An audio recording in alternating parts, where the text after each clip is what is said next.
As promised, I have finally gotten my hands on the newest midsize two-row crossover in America, the all-new Volkswagen Atlas.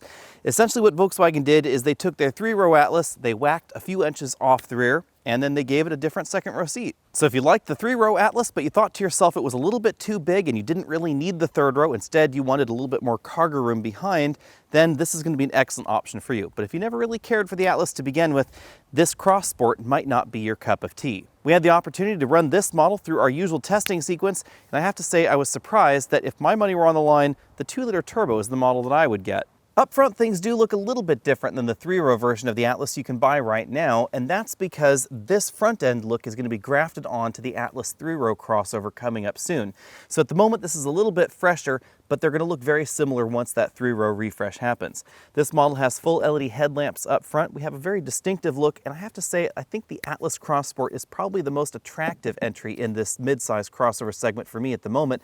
I think this does look better than what we see from Honda, and I think even than the Jeep Grand Cherokee at the moment. The look overall is pretty fresh, and this look also makes the Atlas Cross Sport look just about as wide as it really is. One of the big reasons you might want to upgrade from something like a RAV4 or a Tiguan into something like the Atlas Cross Sport is the overall width. That really pays a lot of dividends on the inside, especially if you're a family and you're trying to combine adults and child seats in the rear. The boxy design continues as we move around to the side. You can see that we have a very upright hood right there.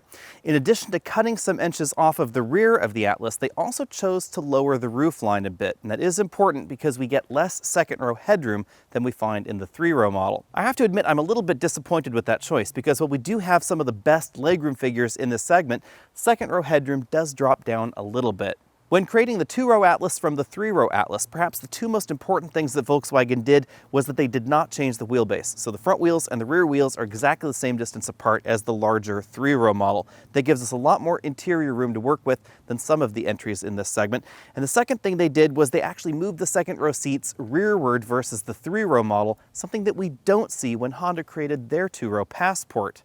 That's one of the reasons that when it comes to overall combined legroom, that this is a little bit ahead of some of the three-row to two-row conversions out there.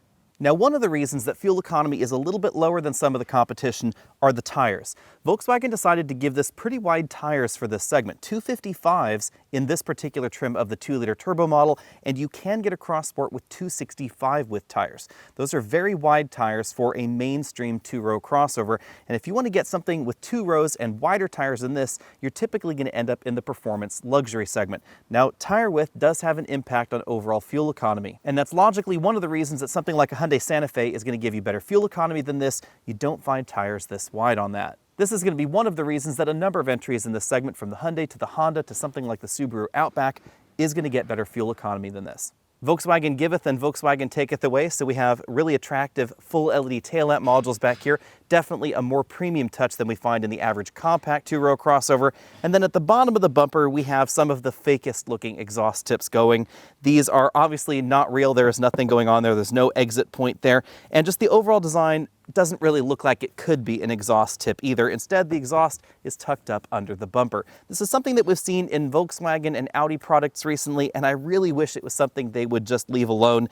If they had just given this a plain old black bumper and no visible exhaust tips at all, I would have been fine. If they'd given it something discreet on one corner, I would be fine as well. But these guys, they need extra cleaning. They look a little bit funky to my eye. Let me know what you think about that down there in the comments section below. Visually, I think this is really the only problem I have with the Atlas Cross Sport's looks. I think this is one of the more attractive entries in this segment, but I really wish they would ditch this particular styling element. At the moment, there are 2 different engines offered in the Atlas Cross Sport, just like the larger Atlas. It's a 2-liter turbocharged 4-cylinder engine for the base model that produces 235 horsepower and 258 pound-feet of torque. Then we have an up-level 3.6-liter V6 engine producing 276 horsepower and 266 pound-feet of torque. Now, across the line, most of the configurations of Atlas Cross Sport will allow you to choose V6 or 2-liter turbo, and the 2-liter is going to be the less expensive option.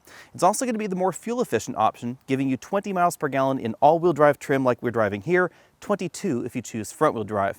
Both versions of the 3.6-liter V6 will give you 19 miles per gallon combined.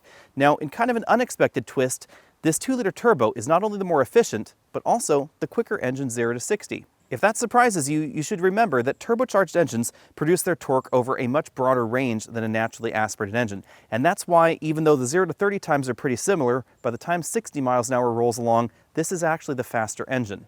Now, in kind of an odd twist, the model that we're driving right here, the SEL trim, is the top-end model that you can get the 2-liter turbo in. You can't get the faster engine in the R-Line trim for some reason. The front seats are essentially identical to the 3-row Atlas, so we have the same power seat design, 2-way adjustable lumbar support for the driver. I am surprised that we don't have a 4-way lumbar support in the top-end trims, and a tilt telescopic steering column with a decent range of motion. As far as overall seat comfort in this segment goes, I do find the Grand Cherokee seats and the Murano seats just a little bit more comfortable than this. The Grand Cherokee seats are also a little bit more adjustable with the optional 4-way lumbar. It's also worth noting that something like the Grand Cherokee will give you a front passenger seat with the same range of motion as the driver's seat, including the lumbar support, and in this model we don't have any lumbar for the passenger. On the other hand, something we don't normally find in a mainstream vehicle is a 3-position seat memory for the driver. Normally in the mainstream we just find 2. Hopping into the back seat, we notice 2 things right away. The first thing is the overall width. We have a very wide cabin back here, and that makes this an awful lot more comfortable if you were to try and carry 3 adults across in the rear. The center console up front is nearly as wide as what we find in the average half-ton truck in America. Sitting right behind the driver's seat with it very comfortably adjusted for me at 6 feet tall, you can see I have about 9 inches of legroom left. On paper, this looks very similar to the Murano, the Edge, and the Outback, but I have to say, this feels an awful lot roomier in the back than either of those 3 options, with the front seats very comfortably adjusted for me. And then if I move over to the right side, this front seat is all the way back in its tracks. I had a 6'5" person sitting very comfortably up front. You can see that I still have about 4.5 inches of legroom left. If you're looking for a vehicle where you could very easily put 2 or 3 child seats in a rear-facing configuration in the back and very comfortably have an adult up front, that's exactly what this vehicle is all about. And these rear seats have a decent amount of recline to them. There's a little lever right there. You can put them in a much more comfortable and reclined fashion. We have a center armrest right there as well. And in a surprising move, even though rear seat headroom does drop a little bit versus the 3-row version, I still have about ½ inch right here in the middle seat. And if I move over to the outboard seating positions, I have about 3/4 inch left. The Murano, Edge, and Outback give you very similar combined legroom numbers, but the Atlas gives you those large legroom figures and one of the largest cargo areas in this segment, over 40 cubic feet of storage space. 4 adults could definitely have a very comfortable road trip in the Nissan, the Ford, or the Subaru, but 4 people and their luggage could have a comfortable road trip in the Atlas. As we look around the interior, keep in mind that we are in a 2-liter SEL trim, so obviously things will be a little bit different depending on the trim level you get. We have a pretty large panoramic moonroof here, a really nice touch. It goes to just over the 2nd-row passengers' heads. The seats are upholstered in Volkswagen's Leatherette product. Although we do have perforations in the center, these seats are not ventilated, they're just heated. You can see that we have not too aggressive bolstering on the seat back or seat bottom cushion, so larger folks shouldn't have a problem with this. And the overall styling of the interior is very, very similar to the 3-row version of the Atlas. We do have some subtle changes to the interior. For instance, we have these inserts right here on the driver and front passenger doors, but a lot of these changes are going to happen to the 3-row crossover for 2021 as well. As you'd expect out of something a little bit more premium, there's a lot of soft touch material going on. We have a soft touch armrest, etc., but there are also still hard plastics lower on the door for durability. Again, the overall dashboard design is essentially the same as the 3-row Atlas, so things are definitely very monochromatic in here. I think that's really my only complaint about the interior. I like the overall style. Parts quality is definitely very high. There's some storage up there. Then we have this large touchscreen infotainment system here with Apple CarPlay and Android Auto support. But as you can see, the interior definitely has a lot of black going on inside, something that we definitely see in a lot of Volkswagens out there. Heated seat controls down here, dual zone automatic climate control. Then below that, we find a pretty standard shifter, 2 USB inputs for that infotainment system, auxiliary input right there, and a small storage cubby where you can put your smartphone. 2 decently sized cup holders over there, very easily able to accommodate large takeout drinks. Pretty typical console shifter. We have a drive and sport mode over here, manual mode over to the right. Keyless go button right there, electric parking brake, button to enable and disable the parking sensors, and then a drive mode selector. This changes the way the engine, transmission, and of course the all-wheel drive system behaves. You can really tell how wide the Atlas is on the inside when you take a look at this center armrest and the storage compartment that's underneath it. This is a very large and accommodating storage area, And it's almost as big, again, as some of the half-ton pickup trucks in America, although surprisingly they didn't choose to make this a little bit deeper. I would have thought they might have been able to, and that could have given you some storage very similar to something like a Silverado or a Ram. On the driver's side, we have one of Volkswagen's excellent LCD instrument clusters in this model. We then have LED gauges for the engine temperature and then the fuel gauge over here on the right. The software is very similar to what we see in other Volkswagen models, including their less expensive entries like the Volkswagen Jetta, where an LCD instrument cluster like this is a little bit more surprising than in this model. It is configurable, but you use the controls in the infotainment system to switch some of the views right there. You can also program presets and then of course switch between 3 different general layouts for the system. One thing that separates this display from what we see in the Audi product line, however, is that we will never get Google satellite imagery on this display. In case you were wondering, no, there wasn't a problem with the engine. The check engine light was on because the vehicle was actually off. Moving out from there, we find one of Volkswagen's new steering wheel designs. It's a gorgeous 3-spoke model. We have a split bottom spoke right there, moderate sport grips up top, and overall a more premium feel, although the layout is basically the same as the previous generation wheel. So on the left side over here, we have the buttons for the adaptive cruise control system. They have separated the infotainment control, so we have volume up, down on the left, track up, down over here on the right. The view button and this toggle control that multifunction LCD right there. We then have a voice command button and then a button to enable and disable the heated steering wheel. When I first drove the Atlas Cross Sport, it was up in British Columbia, and I spent most of my day in the V6 version, and it was the only one I had the chance to 0 to 60 test when the road was dry enough to do that, and of course when it was near sea level, where we do our 0 to 60 testing here at home. That V6 model went 0 to 60 in 7.3 seconds. I was also able to verify that with a dealer-provided Atlas Cross Sport. It went 0 to 60 in an identical 7.3 seconds back here in the Bay Area. But this particular model, the 2.0T, it goes 0 to 60 in 7.1 seconds, making this a little bit faster. And that surprised me, of course, because this engine has less power than the V6. But again, it's important to remember that turbocharged engines deliver their power very differently than naturally aspirated engines. The other thing you need to keep in mind is that this engine is lighter than the V6 engine, and that of course helps out the 0 to 60 time, even though we have a little bit less power. So everything put together, this is going to be a little bit faster to 60 than the V6. Now in the 0 to 30 time, the two vehicles were very, very close. This was just a tiny hair faster, but that probably is all lost in the margin of error. They're probably essentially identical. That's because we have a little bit of turbo lag in this, we have a little bit more low-end torque in the V6.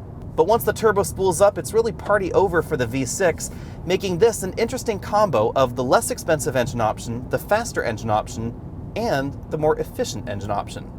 But more on that in a second. In our 60 to 0 braking test, thanks to the wide 255 width tires, this model went from 60 miles an hour back to 0 in 118 feet. Remember that this weighs over 4,200 pounds as we're testing here. So this is not exactly a lightweight crossover. This is significantly heavier than the average compact crossover in America, and you will definitely feel that out on the road. Braking distances are short. Overall handling scores are actually pretty good for this model, but it definitely feels heavy. The overall feel does take a bit of getting used to. The suspension is a little bit softer than many of the entries with which this will be competing, especially something like the Honda Passport, and that means that initially you feel like it doesn't handle as well as the Atlas Cross Sport really can. We also get a bit more body roll, a little bit more tip and dive in here than we find in some of the other options. This is going to be an awful lot more comfortable for long distance highway trips, but on the other hand, when you're out on your favorite winding mountain road, this is not going to be as engaging as some of the alternatives. I was a little bit torn when trying to decide on an actual handling score for the Atlas Cross Sport because overall grip is definitely good, but the overall feel, I think, is not quite what I prefer. So I'm going to go ahead and give this an A-. While we're talking about overall handling, it's worth noting that the 2-liter version of the Atlas Cross Sport isn't just lighter overall, it's lighter up front, and that does mean that it feels a little bit more willing to turn in, and it is a little bit more engaging, I think, than the V6 out on your favorite winding road. The downside to this engine is going to be overall engine noise. The cabin does get a little bit more engine noise in it than the V6 model, and overall engine smoothness. One of the reasons that I filmed the interior section with the engine off, you may have noticed that check engine light right there in the instrument cluster, is that the 2-liter turbo is definitely rougher at idle than the V6. That means that the camera was shaking around a little bit in the cabin. Out on a rougher road like the gravel road that we're on here, the Atlas has a pretty nice compromise between overall ride and handling. But again, out on a rougher road surface like this, you will still notice that there's a little bit more tip and dive, a little bit more body roll than some of the options in this segment.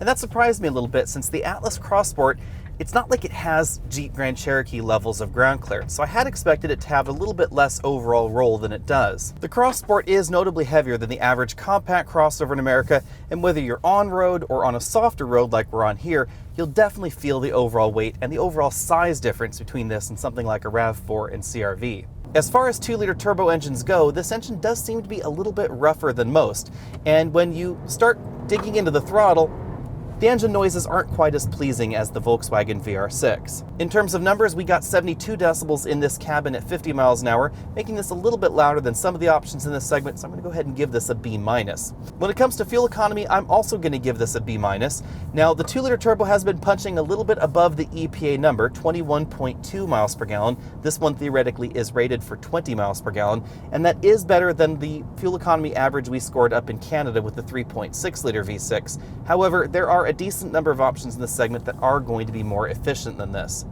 And of course, it's worth noting that if you're taking a look at something like a Jeep Grand Cherokee with the 5.7-liter V8, it's going to be more powerful than this, and it's not really going to be that much less efficient. Now, as with many things in life, this is a matter of personal preference, but if you're looking for something that feels a little bit larger, a little bit more comfortable, a little bit softer out on the road, and still just seats 5, then this is going to be an excellent option. That's one big difference between this and the average compact CUV. And of course, the other big difference is going to be price. For 2020, the Atlas Cross Sport starts at $30,545, so notably more expensive than the smaller two-row crossover in Volkswagen's lineup, the Volkswagen Tiguan. We of course get the base engine, which is the one that we were driving this week, in 2-liter form, but you can also get that same 2-liter turbo engine in 4 different trim levels, all the way on up to the top-end SEL trim. But you can't get the R-Line additions with the 2-liter turbo, interestingly enough. As you can see on your screen, there is a decent amount of overlap between the 2-liter engine and the 3.6-liter VR6 in terms of the overall price lineup. All models do get standard LED headlamps, LED tail lamps, blind spot monitoring, and emergency braking, but if you want features like leatherette seats, automatic climate control, and a power liftgate, then you will have to step up into the next trim level up, $33,945. That's where you're going to find those features. If you want adaptive climate control, your minimum point of entry is going to be just under $36,000. And if you want real leather rather than the leatherette seats that most trims seem to have, then you're really going to be looking at the absolute top-end trim only with or without all-wheel drive. That means your minimum point of entry there is going to be about $48,000. And if you get carried away with options, you can get the Atlas Cross Sport up to just under $50,000, which is definitely on the high side for this category. Now remember that Volkswagen seems to have a little bit more cash on the hood than some of the options in this particular segment, although it is worth noting that Honda's new Passport has at least $1,000 off right now. With that out of the way, let's dive right into our first competitor, which clearly has to be the bestseller in this segment, the Jeep Grand Cherokee. The Grand Cherokee is not exactly a spring chicken, but I think it's aged really well because Jeep does continual updates to the Grand Cherokee, and there are so many different options that you can choose from. Tons of different trim levels, and there are tons of different engines as well. The two engines that really compete with the Atlas Cross Sport would be the 3.6-liter V6 and the 5.7-liter V8. The 3.6-liter engine is going to be about the same speed overall as either engine option in the Atlas Cross Sport. Even though the Grand Cherokee weighs a bit more, that engine produces more power, and of course we have a great ZF 8-speed rear-wheel drive automatic transmission in the Grand Cherokee.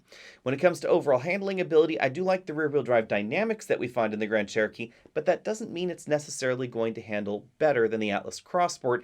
A lot of that has to do with the center of gravity. It's much higher off the ground in the Grand Cherokee than in the Atlas Cross Sport, and overall curb weight. The Grand Cherokee really is pretty heavy. But the interior is well done. It's also comfortable, especially if you're looking at the top end trim of the Atlas Cross Sport. You will find a nicer interior in the Jeep Grand Cherokee. More color palette options to choose from, a lot more premium touches and premium finishes going on inside the Grand Cherokee as well. And it's worth noting that although the Grand Cherokee is not exactly new, I think it really has aged pretty well. Another upside for the Grand Cherokee would be its off-road focused ability. Now on the downside, that does result in lower on-road performance. It also has a slightly smaller cabin on the inside, basically because of the off-road focused design of the vehicle overall. So we get 3 inches less overall legroom, a little bit less cargo room. It also tends to be less practical, I would say, just in general terms. The step-in height, the cargo load-in height are definitely going to be higher off the ground. When it comes to pricing, remember that you are going to be getting pretty aggressive deals in all likelihood at the Jeep dealer. So the fact that the starting price is about $1,500 to $2,000 higher than the Atlas Cross Sport is probably not too big of an issue for most folks out there. The bigger thing is that you can get carried away with options pretty easily on the Grand Cherokee. You can easily be enticed by all those different trim levels, the different engine options available, and so it is definitely possible to spend an awful lot more money on your Grand Cherokee than the Atlas Cross Sport. The Cross Sport does top out around $50,000, which is pretty steep for a two-row mid-sized mainstream crossover, one that doesn't have a luxury badge on it, but the Grand Cherokee can rocket right up to $100,000 if you must have the absolute in performance. When choosing between the Volkswagen and the Jeep, which one I would pick would really depend on how much money I had and the kind of deal that I got on either of those options. I think they're great pros and cons. I think I would probably lean more towards the Grand Cherokee, however. Next up, we have the second bestseller in this segment, the Subaru Outback. The Outback truly is a lifted station wagon. I know a lot of people will disagree with that, especially Subaru fans. However, when you look at the Outback, remember that there is a legacy wagon sold in some markets around the world, or at least there has been in previous generations, and the Outback really is just a lifted legacy wagon with a little bit of extra cladding. Now, does that mean that it is not a crossover? I would argue that since there really is no definition for crossover, a lifted wagon could be a crossover. It really depends on what you want to call it. The Outback, whatever you want to call it, is an incredibly good deal, however, at $26,645 starting. That is significantly lower than most of the competition. Now, because of the wagon format, it does give up a little bit of cargo space. It has 7 cubic feet less than we find in the Atlas Cross Sport. But I think the biggest difference to most folks is just the overall shape of the interior and the shape of the cargo area. It's going to be a little bit lower to the ground, a little bit squatter, if you will, generally a little bit wider than most of the other entries, and perhaps a little bit longer because of that wagon format. Now, some folks really like the wagon format of the Outback, and I think that's why it sells really well. We have the height off the ground of a crossover, but we have the seating position that you find in the Subaru Legacy. So it's going to be easy to get in and out of. It's going to be relatively comfortable. And out on the road, it does feel a little bit more like a softly sprung car than a big crossover like the Cross Sport. The Cross Sport handles well, don't get me wrong here, but the Outback feels a little bit more nimble, even though it may not necessarily hold the road better. We do, of course, get a lot less horsepower in the base model of the Outback. It has a naturally aspirated engine, not a standard turbo, and a continuously variable automatic transmission is the only transmission on offer. So if you're not a fan of CVTs, definitely keep that in mind. However, a turbocharged engine option in the Outback will only set you back $34,895. The turbocharged Outback is also surprisingly quick, and when you really start looking at that price tag of $34,895, it's a really good deal as well, because remember, the Outback comes standard with all-wheel drive, something that is optional in the Atlas Cross Sport, optional in pretty much every other entry in this segment. And that means that you shouldn't really compare it to the absolute base entry in the Volkswagen lineup. You should at least be comparing it to the one with all-wheel drive, and all-wheel drive is about a $2,000 option on the Cross Sport. Choosing between the Outback and the Cross Sport is a little bit tricky because, of course, one is really a wagon, so it's going to appeal to a different kind of shopper. I would say, generally speaking, I like the Outback, but if I were looking for a crossover, very specifically a crossover, I might lean more towards the Atlas Cross Sport. We get more cargo space in the back. 7 cubic feet is definitely a pretty decent improvement, and overall legroom is pretty similar between the two models. So depending on what you wanted to put in the vehicle, I might Atlas Cross Sport or I might Subaru Outback. Next up, we have the Honda Passport, or another way to look at that is the two-row Pilot. It is relatively similar in terms of overall design and basically its origin as the Atlas Cross Sport. They took their larger three-row crossover, whacked off the third row, shortened and tidied up the body a little bit to give us the two-row version. The Passport gives up 1 cubic foot of storage space versus the Atlas Cross Sport, a little bit less legroom as well, 1.5 inches less.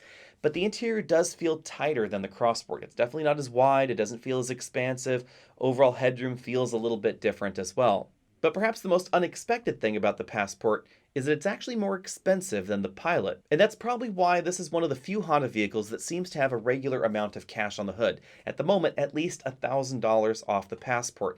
And that puts it more appropriately priced, I think, compared to the Atlas Cross Sport. The biggest selling point for the Passport has to be Honda's all-wheel drive system. They've basically taken the super handling all-wheel drive system from the Acura lineup, stuck a Honda badge on it, and jammed it under the hood. The super handling all-wheel drive system allows torque vectoring, some limited slip functionality, and it can send an awful lot more power to the rear axle than most of the other entries in this segment, with the exception of the Jeep Grand Cherokee. Honda is so proud of that all-wheel drive system that they took us on the launch event on a really, really long off-road course that wasn't truly well suited to the Passport in my opinion. The Passport suspension is pretty firm. Out on your favorite winding mountain road, it's going to feel more sorted than the Atlas Cross Sport. It's going to feel a little bit more solid, a little bit more stable. The super handling all-wheel drive system really helps it cut a corner very nicely. But if you do plan on taking your vehicle a little bit off the beaten path, remember that the Passport suspension is fairly firm.